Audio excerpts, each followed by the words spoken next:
Thomas and the Big Bang.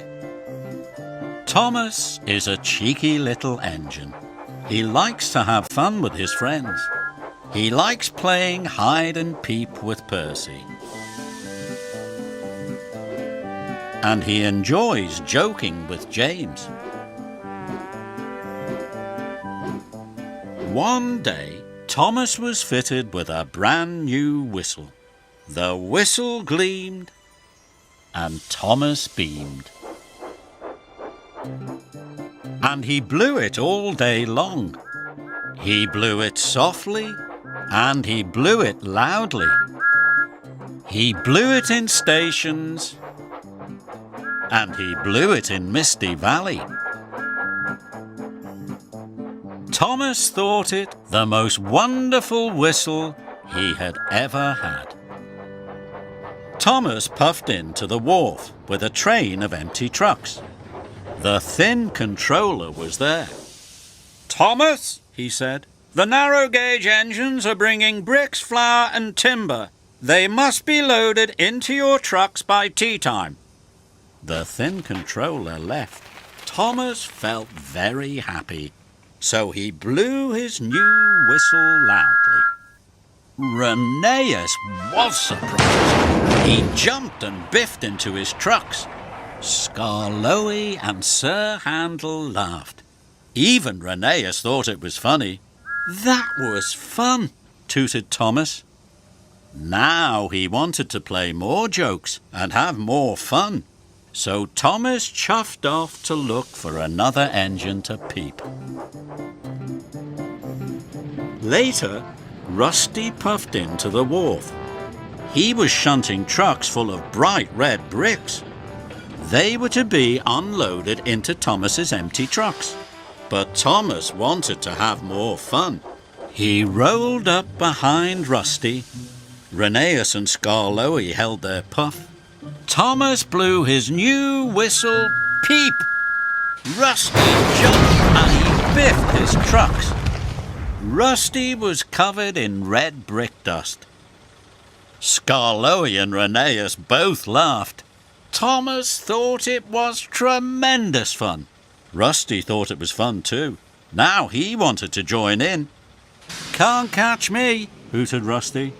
And he steamed around the wharf. Thomas puffed after him. Everyone was laughing and having fun.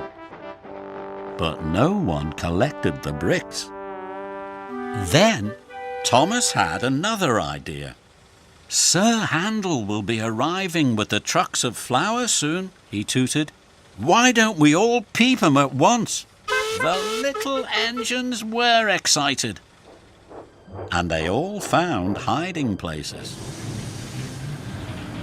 As Sir Handel puffed into the wharf, there was nobody to be seen. "Now!" Thomas cried. He blew his new whistle as loudly as he could. The little engines blew their whistles too. Sir Handel biffed his trucks in surprise. Flour flew up into the air like a great white cloud. "You look like a ghost," laughed Rusty.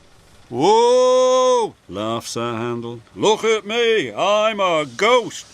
And he steamed away. Soon all the engines were chasing each other, and no one was doing any work. Thomas had another idea. "Peter Sam is on his way. Let's peep him as well." And the little engines agreed this was a very good idea. Peter Sam trundled into the wharf. Thomas got ready with his whistle. The little engines got ready too. Beep! Peter Sam shot forward. He bashed into his flatbed so hard they burst through the buffers, smashed through oil drums stacked on the wharf, and splashed into the canal.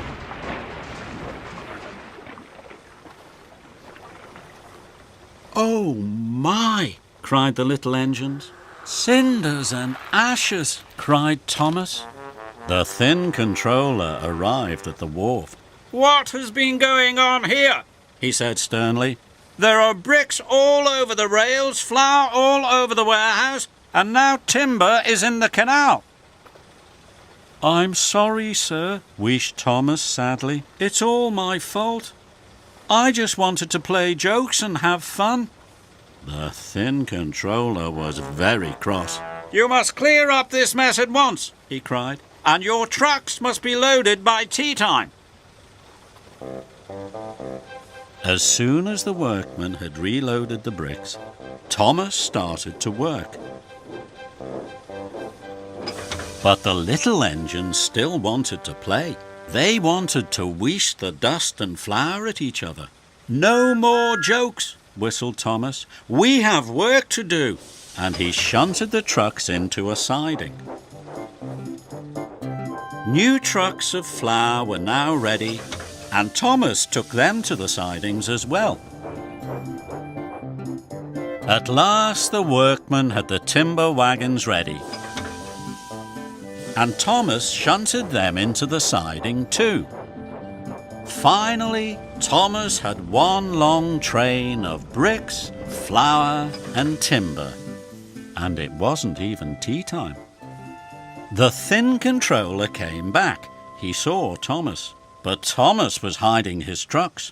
"Where are your trucks?" said the thin controller crossly. Thomas smiled. He was playing a trick. He puffed forward slowly.